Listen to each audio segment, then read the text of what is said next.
Check out ASAP Law's books on judiciary and UPSC. Coupon code and details in description box. Hello, welcome to legal awareness web series. मुझको अब फिल्मों में उतना interest नहीं रहा, लेकिन जब मैं स्टूडेंट था तो मेरे दोस्त थे, इन लोगों के साथ बहुत फिल्में देखी।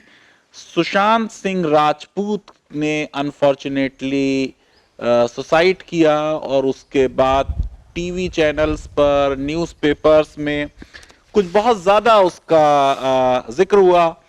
अब ये मैटर सुप्रीम कोर्ट में गया और सुप्रीम कोर्ट का फैसला ये आया है कि जो पटना में उनके फादर ने एफआईआर की थी, के राजपूत ने, उस एफआईआर पर जो बिहार की सरकार ने सीबीआई को मैटर रेफर किया है वो सही है और महाराष्ट्र में अब इन्वेस्टिगेशन नहीं होगा, ये सारा मैटर सीबीआई को दे दिया जाएगा।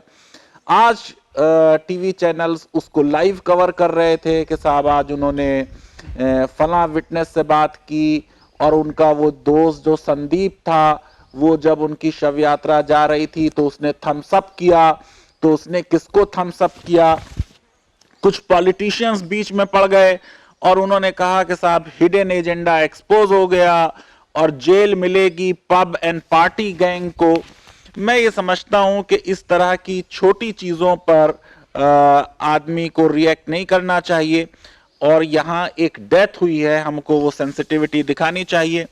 मैंने सुशांत की कोई मूवी नहीं देखी, लेकिन सुशांत भी हमारी लीगल अवेयरनेस वेब सीरीज देखते तो शायद बेहतर होता, क्योंकि सुशांत ने चांद पर जमीन खरीद ली। अब पूरे बॉलीवुड में उनके अलावा चांद पे जो जमीन है वो सिर्फ शाहरुख खान की है, लेकिन शाहरुख खान को किसी ने गिफ्ट की थी। अब आपको बता दूं मैं कि एक है पूरी मून ट्रीटी 1979 में हुई और इस ट्रीटी में ये प्रोहिबिट किया गया है कि कोई भी प्राइवेट ओनरशिप मून पर नहीं होगी। 1967 में, उससे पहले, यूएन आउटर स्पेस ट्रीटी हो चुकी है जिसके 102 मेंबर्स हैं, जिसमें यह कहा गया कि स्पेस में जितनी भी चीजें हैं वो सब इंटरनेशनल कॉमन्स हैं, वो सब प्रोविंस ऑफ मैनकाइंड है, यानी सारी ह्यूमैनिटी उसकी ओनर है। लेकिन ये बेचारे सीधे साधे आदमी थे, स्पेस में बहुत इनको इंटरेस्ट था, इसलिए इन्होंने वहां पे जमीन खरीद ली। मैं ये समझता हूं कि अब कंगना इस पे कुछ बोली, फिर उस पर कुछ पंचौली कुछ बोल दिए कि उन्हें अपना पद्मश्री रिटर्न कर देना चाहिए। आज चेतन भगत जो हैं उन्होंने उस पे कुछ कह दिया कि ये बी टाउन के लोग थे, इन्हें मालूम नहीं कि इंडस्ट्री में किस किस तरीके की पॉलिटिक्स चलती है।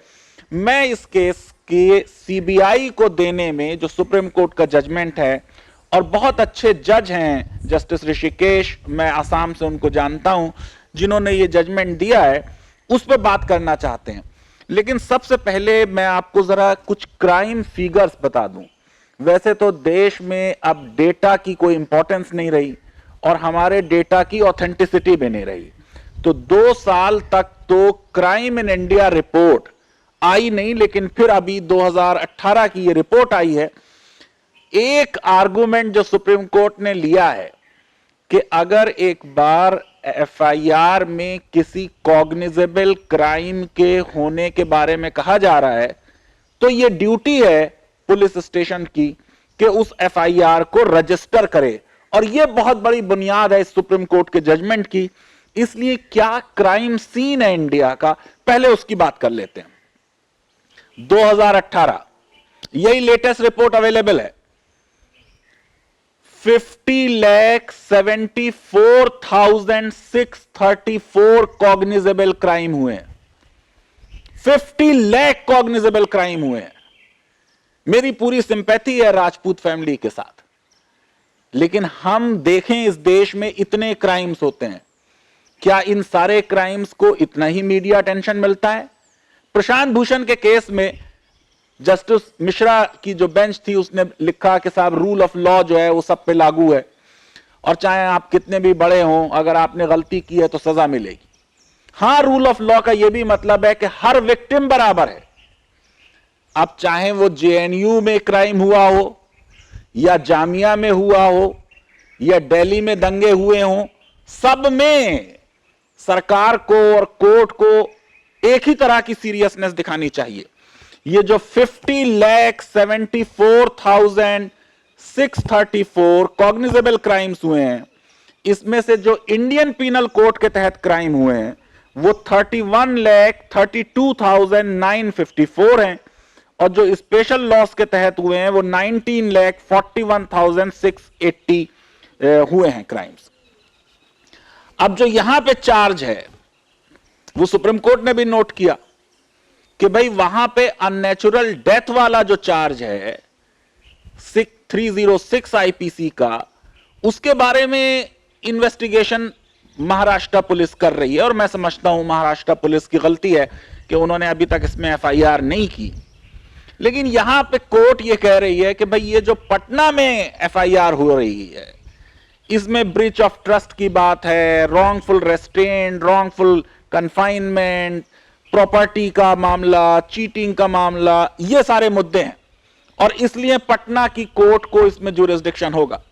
जरा देख लीजिए 2018 में देश में 20,456 क्रिमिनल ब्रीच ऑफ ट्रस्ट के केसेस हुए, wrongful restaurant and wrongful confinement के 19,303, और थेफ्ट के केसेस ले लीजिए 4,94,404, जिसमें जो स्टोलन प्रॉपर्टी का मामला था उसकी वर्थ थी 5,227 करोड़। मर्डर्स की बात कर ले 29,017 मर्डर्स, किडनैपिंग और एब्डक्शन की कर लें 1,05,734, और अरेस्ट हुई थी देश में 33,15,033। तो इतने ज्यादा क्राइम्स देश में होते हैं, उन सारे क्राइम्स को क्या हमें एक सा अटेंशन मिलता है? और जहां तक सीबीआई के बारे में बात है, सीबीआई की अपनी लीगैलिटी क्वेश्चनेबल है। गुवाहाटी हाई कोर्ट ने उनको लीगल नहीं पाया जिस तरह से सीबीआई काम करती है। मैटर फौरन सुप्रीम कोर्ट में रेफर हुआ आज से 7 साल पहले, और फिर अभी तक सुप्रीम कोर्ट के पास टाइम नहीं है कि वो एजेंसी जिसके बारे में खुद जज साहब ने लिखा है कि भाई इनको दे देने से कॉन्फिडेंस बढ़ेगा लोगों का, रूल ऑफ लॉ में इंपार्शियलिटी होगी। कितनी सीबीआई इंपार्शियल है इसके बारे में भी सुप्रीम कोर्ट का ही जुमला बोल देता हूं। सुप्रीम कोर्ट ने 2013 में सीबीआई को केज्ड पैरेट कहा था, पिंजरे में बंद तोता, और यही हमारे क्रिमिनल जस्टिस सिस्टम की सबसे बड़ी प्रॉब्लम है। महाराष्ट्र पुलिस जो शिवसेना, कांग्रेस और एनसीपी की सरकार है उनके कंट्रोल में है, यानी पॉलिटिकल कंट्रोल। जो सीबीआई है वो केंद्र सरकार के कंट्रोल में है।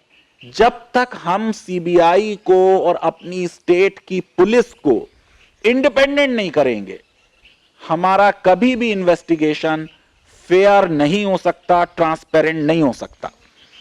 मुझे इतराज है कि जितना इसको कवरेज दिया गया, फ्लड्स को हमने कवर नहीं किया, कोविड-19 को हमने कवर नहीं किया, हमारे चैनल्स टीआरपी हंग्री हैं, और हम ये मानते हैं कि जस्टिस होना चाहिए, लेकिन ना सिर्फ इस केस में बल्कि हर केस में जस्टिस होना चाहिए। अब सुप्रीम कोर्ट की रीजनिंग क्या है? सुप्रीम कोर्ट ये कह रही है कि यहां जो महाराष्ट्र में इंक्वायरी हो रही है सेक्शन 174 सीआरपीसी की, वो लिमिटेड इंक्वायरी है, अननेचुरल डेथ। लेकिन कोर्ट ने यह माना है कि हो सकता है बाद में इस इंक्वायरी को एक्सपेंड कर लिया जाए।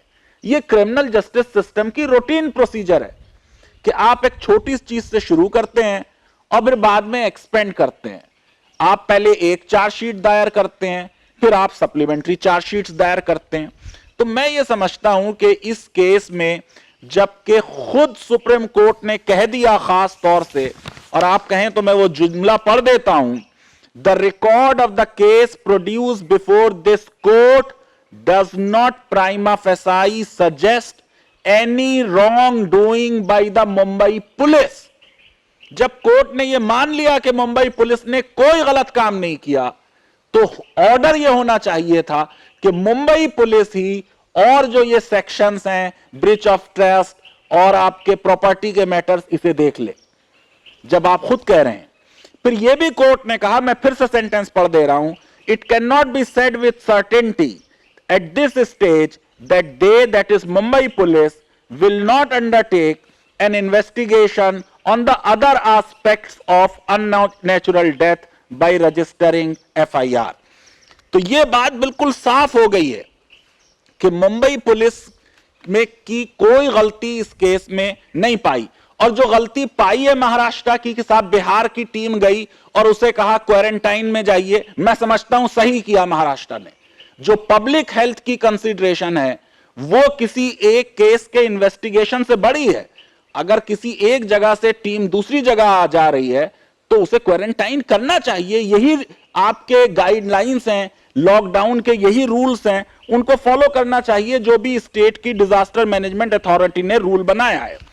फिर आ जाइए, उन्होंने ये कहा कि साहब ये बात सही है कि महाराष्ट्र में अभी एफआईआर जो है वो फाइल नहीं हुई है, और पटना की कोर्ट को सुप्रीम कोर्ट ने कहा ज्यूरिसडिक्शन है, गो के इंसिडेंट हुआ है महाराष्ट्र में। अब क्रिमिनल लॉ का फंडामेंटल प्रिंसिपल है कि आपको ज्यूरिसडिक्शन होगा उस जगह जहां मौके वारदात है। सेक्शन 181 सीआरपीसी का कि आपके विद इन ज्यूरिसडिक्शन वो क्राइम कमिट होना चाहिए, लेकिन यहां ट्विस्ट किया और कोर्ट ने यह व्यू लिया कि जो कुछ चार्जेस लगाए जा रहे हैं प्रॉपर्टी से रिलेटेड, वो एक्चुअली पटना में भी उनमें बात हो सकती है, और यह बात मान ली गई। और उन्होंने कहा कि कोई भी पुलिस स्टेशन जो है वो ये कहकर एफआईआर रिजेक्ट नहीं करेगा रजिस्टर करने से कि मेरे टेरिटोरियल ज्यूरिसडिक्शन में ये नहीं। अभी आपको मालूम है राणा अय्यूब किस किस तरह के उन्हें फोन और किस किस तरह के मेल्स भेजे गए, और जब वो दिल्ली पुलिस स्टेशन गई कि साहब इसको रजिस्टर कर लें एफआईआर, उनकी एफआईआर रजिस्टर नहीं की गई। अब इस केस में कोर्ट कह रही है कि इवेंचुअली ये देखा जाएगा कि ये मनी ट्रांजैक्शंस का रिलेशनशिप क्योंकि पटना से निकलेगा, इसलिए जो है वो उनको ज्यूरिसडिक्शन हो सकता है। ललित कुमारी वर्सेस स्टेट ऑफ यूपी का केस साइट किया सुप्रीम कोर्ट ने। फिर सुप्रीम कोर्ट ने एक रीजन ये दिया कि क्योंकि दो स्टेट्स आपस में लड़ रही हैं, बिहार की एक पोजीशन है, महाराष्ट्र की दूसरी पोजीशन है। बिहार के बहुत लोगों के साथ क्राइम्स हुए होंगे। अगर देश में 50 लाख कॉग्निजेबल क्राइम्स हो रहे हैं, क्या हर केस में नीतीश कुमार इतना ही इंटरेस्ट लेंगे? मुझे नहीं उम्मीद है। यह पूरा बिहार के इलेक्शन से रिलेटेड मैटर होता जा रहा है, इसलिए इसको पॉलिटिसाइज करने की कोशिश की जा रही है। तो इस केस में सुप्रीम कोर्ट ने कहा कि लिजिटिमेसी सीबीआई की देखते हुए और लिजिटिमेसी इन्वेस्टिगेशन को देने के लिए यह बेहतर है कि एक इंडिपेंडेंट एजेंसी उसको इन्वेस्टिगेट कर ले। मैंने बता दिया सीबीआई कितनी इंडिपेंडेंट है। फिर यहां कोर्ट ने कहा कि साहब अनसर्टेनिटी को हमें अवॉइड करना है, और उस अनसर्टेनिटी को अवॉइड करने के लिए क्योंकि बिहार ने ऑलरेडी सीबीआई को यह केस दे दिया है तो कोर्ट ने उसको अप्रूव कर दिया। और फिर उन्होंने कहा कि साहब जस्टिस मिलेगा राजपूत के फादर को। कोर्ट ने कहा बड़े टैलेंटेड एक्टर थे और उनका पूरा पोटेंशियल जो है वो रियलाइज नहीं हुआ, और कोर्ट ने आर्टिकल 142 की पावर इस्तेमाल की। अब ये 142 की पावर का भी बहुत इस्तेमाल कोर्ट करने लगी है। कोर्ट के अपने फैसले हैं कि जहां स्टैट्यूट क्लियर होगी, लॉ क्लियर हो गई, वहां इस पावर का इस्तेमाल नहीं होगा, लेकिन कोर्ट इसमें इस्तेमाल कर रहे हैं। और अगर कोर्ट 142 की पावर इस्तेमाल ही कर रही है तो जैसे कोर्ट ने कहा कि सेक्शन 406 के तहत हम एक हाई कोर्ट से मैटर दूसरे हाई कोर्ट में या एक लोअर कोर्ट से दूसरी लोअर कोर्ट में कर सकते हैं, तो फिर 142 का इस्तेमाल कर ये एफआईआर बिहार से महाराष्ट्र ट्रांसफर होनी चाहिए थी। वो एक लॉजिकल बात होती, लेकिन महाराष्ट्र पुलिस को इस केस से पूरी तरह हटा दिया जाए। और जो बिहार की सरकार ने कहा, और बिहार की सरकार जाहिर है कि एक कोलिशन में है बीजेपी के, वो बात हो गई जिससे इसमें प्रश्न चिन्ह लग गए। और ये जो 0 एफआईआर वाला मामला है बिहार में जो रजिस्टर हुई, इससे मैं समझता हूं कि कंट्री का पूरा फेडरल स्ट्रक्चर पे प्रश्न चिन्ह लग रहे हैं। लॉ एंड ऑर्डर और क्राइम का इन्वेस्टिगेशन स्टेट का मैटर है। अब इसमें एक बैड प्रेसिडेंट कायम हो गया। हर तरह जब इस तरह के केसेस होंगे, खासतौर से हाई प्रोफाइल, उसमें यह कहा जाएगा कि अब सीबीआई इंक्वायरी करे।